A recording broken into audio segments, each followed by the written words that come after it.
Hello အားလုံးပဲမင်္ဂလာပါရှင်ဒီနေ့ကတော့ဒီပွက်တက်လေးနှလုံးပြီးပါတယ်ပေါ့နော်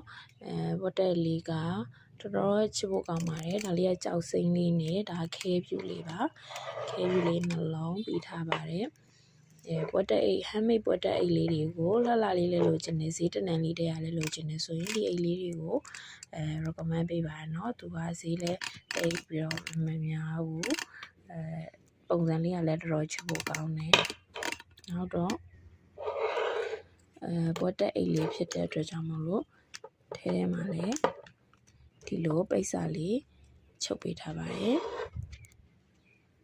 ဒီမှာတွင်းထဲမှာလည်းဖုန်းတို့နောက်ထပ်ပါစံအိတ်တို့ဒီမှာအများကြီးဆန်ပါတယ်เนาะ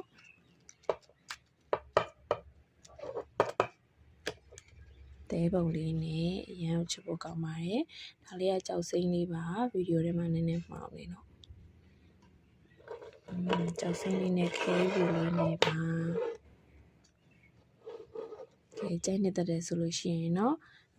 ကြိုက်တဲ့အယောင်နဲ့ order မှာလို့ရပါတယ်ရှင်အားလုံးကိုကျေးဇူးများကြီးတင်ပါတယ်ရှင်